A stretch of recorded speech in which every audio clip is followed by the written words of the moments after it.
तालिबान इस वक्त दुनिया के सबसे बड़े खतरों में से एक, जो अफगानिस्तान पर हर बीतते दिन के साथ अपना कब्जा बढ़ाता जा रहा है और हर बढ़ते कब्जे के साथ बढ़ता जा रहा है दुनिया पर खतरा, जिससे निपटने के लिए अब रूस और अमेरिका जैसे देश भी परेशान हैं। लेकिन क्या आप जानते हैं कि इस तालिबान को पैदा करने वाले भी रूस और अमेरिका ही हैं, जिनके अफगानिस्तान में हुए आपसी झगड़े में इस संगठन ने सिर उठाया था और फिर उन्हीं के लिए बड़ा खतरा बन गया था। आखिर क्या है इस तालिबान का इतिहास? आखिर कौन देता है इस आतंकी संगठन को पैसे? कहां से मिलते हैं इसको हथियार? और क्यों अब ये अफगानिस्तान पर अपना कब्जा जमाना चाहता है? आज बात इसी मुद्दे पर। नमस्कार, मैं हूं अविनाश और आप देख रहे हैं अनकट। साल था 1979, वो वक्त जब दुनिया की दो महाशक्तियां अमेरिका और सोवियत यूनियन आपस में शीत युद्ध में उलझे थे। उस वक्त अफगानिस्तान पर People's democratic party of Afghanistan यानी कि पीडीपीए का शासन था। पीडीपीए खुद को सोवियत यूनियन के करीब पाता था और उसके इशारे पर चलता रहता था। तब अफगानिस्तान के राष्ट्रपति थे नूर मोहम्मद ताराकी, और नूर मोहम्मद ताराकी के बाद दूसरे नंबर पर माने जाते थे हफीजुल्लाह अमीन। हफीजुल्लाह ताराकी के करीबी हुआ करते थे। लेकिन 1979 का आधा साल बीतते बीतते ताराकी और अमीन के बीच खटपट की खबरें आने लगी थी। हालांकि दोनों ने एक दूसरे के खिलाफ कभी कुछ नहीं बोला, लेकिन महसूस कर रहे थे। इस दौरान सितंबर के दूसरे हफ्ते में ताराकी विदेश दौरे पर गए। ताराकी के खास लोगों ने कहा कि उनकी गैर मौजूदगी में अमीन ताराकी की हत्या की प्लानिंग कर रहे थे। ताराकी ने अपने खास लोगों से अमीन की हत्या का आदेश दे दिया, लेकिन बात लीक हो गई और अमीन बच गए। इस बीच 11 सितंबर 1979 को ताराकी मॉस्को से काबुल लौटे। एयरपोर्ट पर अमीन भी मौजूद थे। अमीन ने अपनी ताकत को दिखाने के लिए ताराकी के प्लेन को लैंड करवाने में थोड़ी देर कर दी। नाराज ताराकी ने अमीन को पद से बर्खास्त करने की कोशिश की। अमीन अड़ गए, कहा कि पद से तो हटाना ताराकी को ही चाहिए, क्योंकि वह बूढ़े हो गए हैं और शराब के लत्ती हो गए हैं। उस दिन बात खत्म हो गई। अगले दिन 12 सितंबर को ताराकी ने अमीन को राष्ट्रपति भवन में खाने पर बुलाया, लेकिन अमीन ने कहा कि वो लंच करने जाने की बजाय अपना इस्तीफा देना पसंद करेंगे। फिर रूस के एम्बेसडर पुजनोव की पहल पर अमीन ताराकी के यहाँ 14 सितंबर को लंच पर गए। वहाँ सुरक्षा कर्मियों ने अमीन पर फायरिंग कर दी। इस दौरान पुलिस के मुखिया सैयद दाऊद तरुण मारे गए। हालांकि अमीन बच निकले और उन्होंने सेना को हाई अलर्ट पर कर दिया। उसी 14 सितंबर की शाम करीब 6:30 बजे सेना के टैंक राष्ट्रपति भवन के सामने राष्ट्रपति ताराकी को बंधक बनाने के लिए तैयार थे। 16 सितंबर की रात 8 बजे रेडियो काबुल ने सूचना दी कि अब राष्ट्रपति ताराकी अपनी जिम्मेदारी निभाने में असमर्थ हैं। लिहाजा पोलित ब्यूरो ने अमीन को नया नेता चुन लिया है। अमीन को लगता था कि पूरा सोवियत यूनियन उनके साथ है, लिहाजा उसने ताराकी को गिरफ्तार कर लिया और फिर 8 अक्टूबर 1979 को 3 लोगों ने तकिए से गला दबाकर ताराकी की हत्या कर दी। अमीन के दबाव में मीडिया ने कहा कि बीमारी की वजह से पूर्व राष्ट्रपति ताराकी की मौत हो गई है। लेकिन इस पूरे प्रकरण से यूएसएसआर के मुखिया लियोनिड ब्रेजनेव गुस्सा हो गए। उन्हें इस दौरान ये सूचना मिली कि हफीजुल्लाह अमीन अमेरिका के पाले में जाने को तैयार बैठे हैं। सोवियत यूनियन के सामने ये भी साफ ही था कि अफगानिस्तान में सत्ताधारी people's democratic party of Afghanistan यानी कि पीडीपीए अब कमजोर हो गया है। ऐसे में ताराकी की हत्या के करीब 3 महीने बाद 24 दिसंबर 1979 को सोवियत यूनियन की 40 आर्मी बटालियन को बॉर्डर पार करके अफगानिस्तान में दाखिल होने का आदेश दे दिया गया। सोवियत सेनाएं अफगानिस्तान पहुंची और फिर हुआ ऑपरेशन स्टॉर्म 333। इस ऑपरेशन के तहत सोवियत सेनाओं ने हफीजुल्लाह अमीन की हत्या कर दी। इस दौरान करीब 300 से ज्यादा अफगान सैनिक मारे गए और 1700 से ज्यादा सैनिकों ने सोवियत सेनाओं के सामने आत्मसमर्पण कर दिया। सोवियत सेनाओं ने बाबरा कमाल को अफगानिस्तान का नया राष्ट्रपति बना दिया। लेकिन अफगानिस्तान में दाखिल हुए सोवियत यूनियन की वजह से वैश्विक समीकरण बदल गए। शीत युद्ध के दूसरे छोर पर काबिज अमेरिका ने इसे सोवियत यूनियन के खिलाफ मौके के तौर पर लिया। अमेरिका के साथ पाकिस्तान, सऊदी अरब और चीन जैसे देश भी आ गए, जिन्होंने उन अफगानी लड़ाकों से हाथ मिला लिया जो सोवियत यूनियन की सेनाओं के खिलाफ लड़ रहे थे, अफगानिस्तान में उनका सामना कर रहे थे। इस लड़ाई में अमेरिका और उसके सहयोगियों ने उन मुजाहिदीन और अरब अफगानियों का साथ दिया जो सोवियत यूनियन की सेनाओं के खिलाफ लड़ रहे थे। इनमें से एक बड़ा नाम ओसामा बिन लादेन का भी था, जिसकी अमेरिका सिर्फ इसलिए मदद कर रहा था क्योंकि वो अफगानिस्तान में सोवियत यूनियन की सेनाओं के खिलाफ लड़ रहा था। और इन्हीं मुजाहिदीनों में एक और ग्रुप था जो सोवियत सेनाओं से लड़ाई ले रहा था। इस ग्रुप का नाम था तालिब।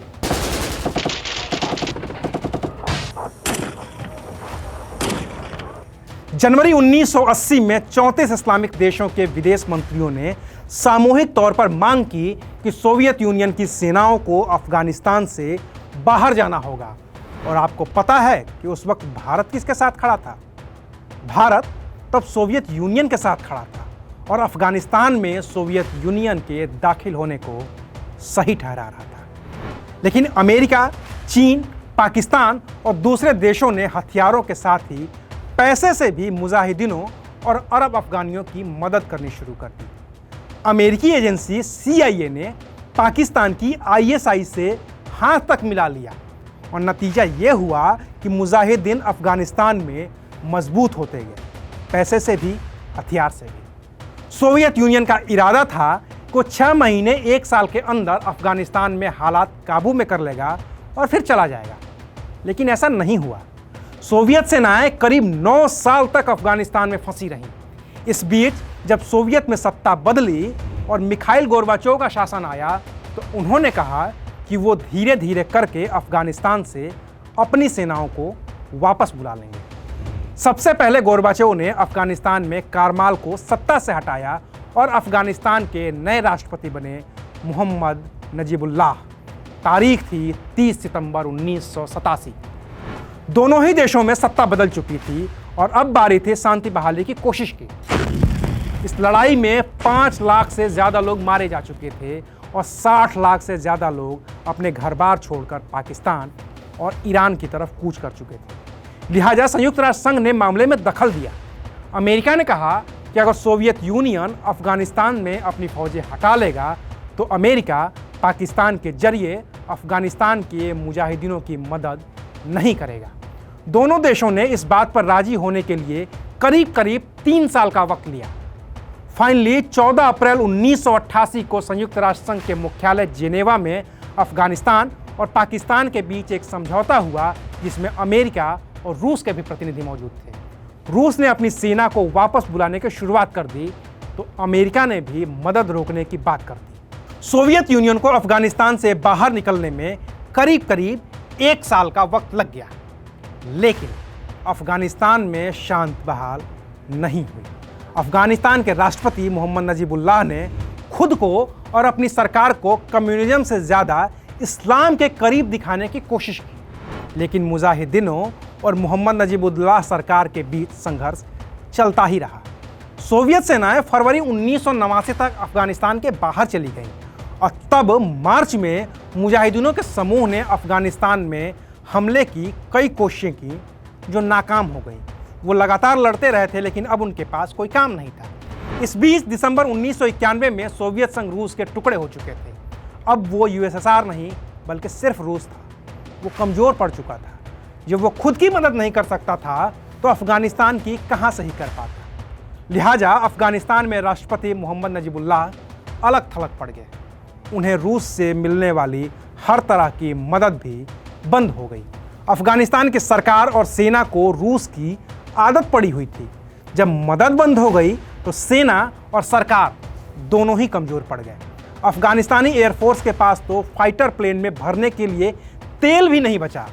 वहीं जेनेवा समझौते के बाद भी पाकिस्तान अफगानिस्तानी मुजाहिदीनों की मदद लगातार करता रहा। नतीजा ये हुआ कि अफगानिस्तान के बड़े बड़े शहर मुजाहिदीनों के कब्जे में आ गए और फिर 18 मार्च 1992 को नजीबुल्लाह ने अपने इस्तीफे की पेशकश कर दी।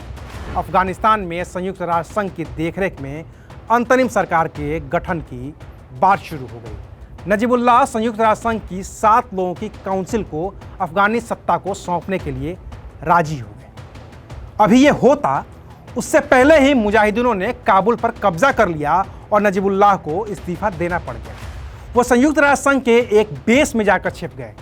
अब पूरे अफगानिस्तान पर मुजाहिदीनों का कब्जा था। लेकिन ये मुजाहिदीन भी कई गुटों में बटे हुए थे। हिज़्ब इस्लामी Gulbuddin, Hizb Islami Khalis, Jamiat Islami, Islamic Dawa organisation of Afghanistan, national Islamic front for Afghanistan, national liberation front और इस्लामिक रिवॉल्यूशन मूवमेंट के 7 संगठन मुख्य रूप से अफगानिस्तान में काम कर रहे हैं। अफगानिस्तान पर कब्जे के बाद इन 7 मुजाहिदीन ग्रुप्स के लीडर पाकिस्तान के पेशावर में इकट्ठा हुए ताकि आगे की रणनीति बनाई जा सके और सरकार का गठन करके इस्लामिक स्टेट ऑफ अफगानिस्तान बनाया जा सके। लेकिन गुलबुद्दीन हिकमतयार की हिज़्ब इस्लामी ने इसका विरोध कर दिया और काबुल पर चढ़ाई कर दी। नतीजा ये हुआ कि अफगानिस्तान में एक बार फिर से लड़ाई के हालात बन गए, जिसमें आमने सामने थे मुजाहिदीन गुट जो अफगानिस्तान से कम्युनिस्ट सरकार को उखाड़ने के लिए एक साथ आए थे। मई 1992 में जब गुलबुद्दीन हिकमतयार की हिज़्ब इस्लामी ने काबुल पर हमला किया तो उसे पाकिस्तान का समर्थन मिल गया। पाकिस्तान की जो खुफिया एजेंसी थी ISI, उसने खुले तौर पर गुलबुद्दीन हिकमतयार की हिज़्ब इस्लामी के साथ समर्थन कर दिया। ये हमला इतनी जल्दबाजी में हुआ था कि नए नए इस्लामिक स्टेट बने अफगानिस्तान को संभलने का मौका तक नहीं मिला। गुलबुद्दीन हिकमतयार के खिलाफ मोर्चा संभाला जमीयत इस्लामी और जुम्बी से मिली ने और अफगानिस्तान की राजधानी काबुल लड़ाई का अखाड़ा बन गई। हर तरफ से गोलीबारी, हर तरफ से बमबाजी, हर तरफ लाशों के ढेर। ये तस्वीर बन गई थी काबुल की। किसी चरमपंथी गुट की मदद पाकिस्तान कर रहा था तो किसी की मदद ईरान और किसी की सऊदी अरब, और सब एक दूसरे से लड़ रहे थे। इन 7 बड़े गुटों के अलावा एक और भी गुट था जो अफगानिस्तान में अपने अस्तित्व की लड़ाई लड़ रहा था। इस गुट का नाम था तालिब। उसने सोवियत के खिलाफ लड़ाई में अपनी एक आंख गंवा चुके मुल्ला मोहम्मद ओमर को अपना नेता चुन लिया, जो सोवियत संघ से खत्म हुई लड़ाई के बाद एक छोटी सी मस्जिद का इमाम बन गया था।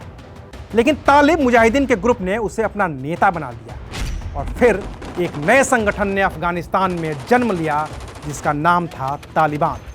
अफगानिस्तान के कांधार के रहने वाले मुल्ला मोहम्मद ओमर ने 50 हथियारबंद लड़कों के साथ मिलकर तालिबान बनाया। उसका मानना था कि अफगानिस्तान में सोवियत यूनियन के दखल के बाद वहाँ का इस्लाम खतरे में था और मुजाहिदीनों के अलग अलग ग्रुप्स मिलकर भी अफगानिस्तान में इस्लामिक शासन स्थापित करने में फेल हो गए थे। उसकी ये सोच अफगानिस्तान में आग की तरह फैल गई। इस बीच गठन के कुछ ही दिनों के बाद उसने स्पिन बुलदाग पर अपना कब्जा जमा लिया। स्पिन बुलदाग वो जगह थी जहां पर सोवियत यूनियन के सिपाहियों ने गुफाओं में अपने हथियार छिपा रखे थे। अब सोवियत यूनियन के छिपाए हुए वो हथियार तालिबान के कब्जे में आ गए थे। 1 महीने के अंदर ही करीब 15,000 लड़ाके तालिबान के साथ जुड़ गए। वहीं मुल्ला ओमर में पाकिस्तान को अपना फायदा नजर आने लगा।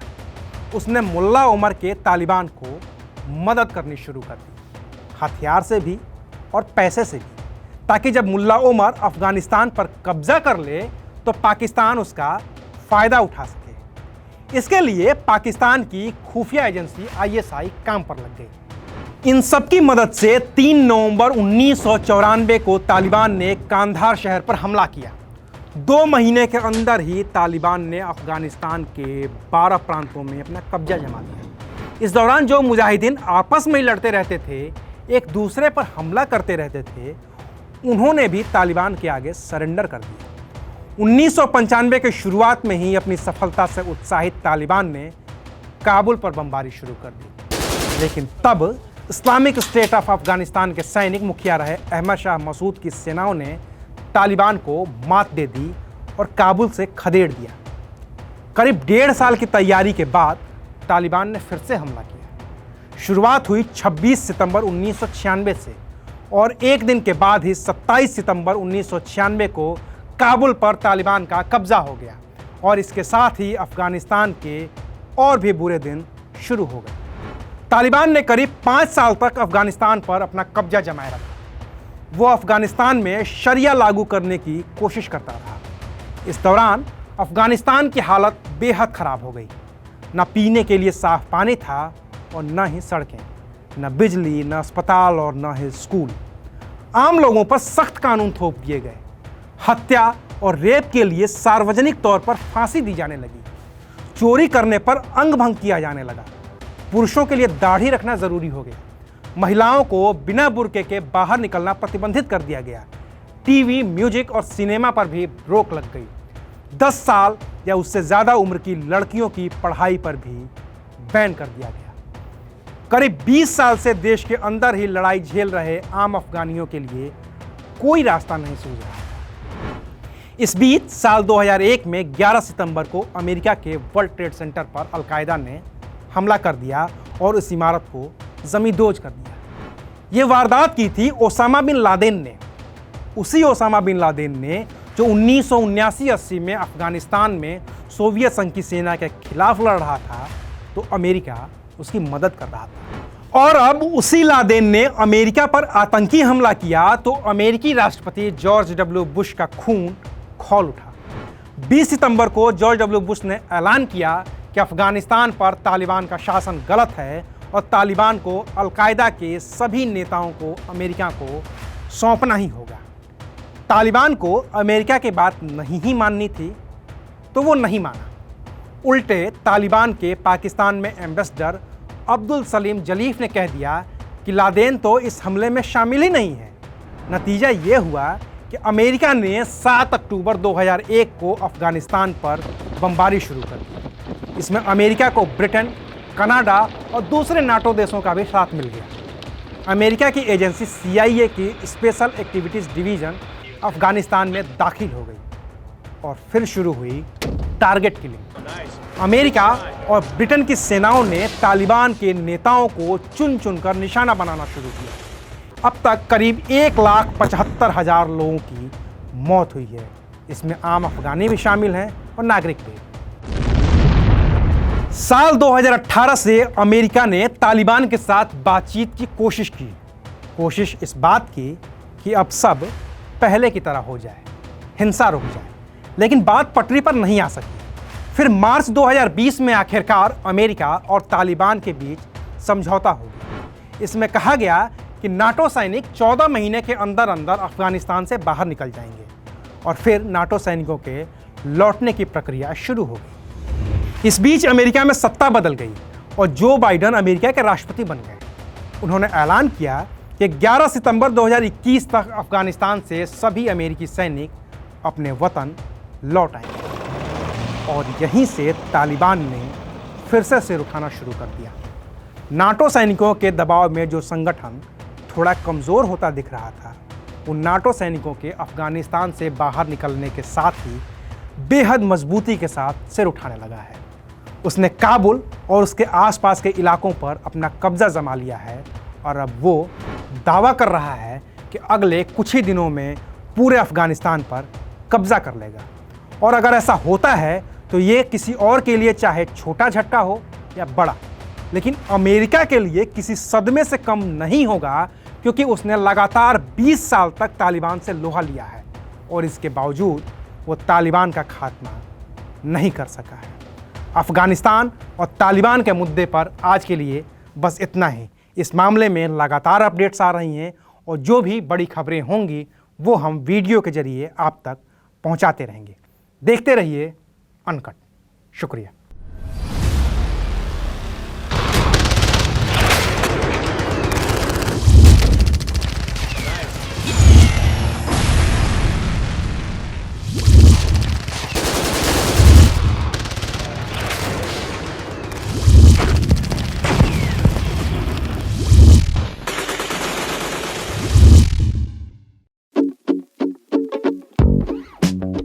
नमस्कार, आप देख रहे हैं अनकट। कॉम्प्लिकेशंस होंगी आसान। We will give you बिन मांगा ज्ञान एंटरटेनमेंट को करेंगे unlock. By the way We also have tech talk. No studio की चीखम चिल्ली, खबर की बात तमीज से होगी। अनकट।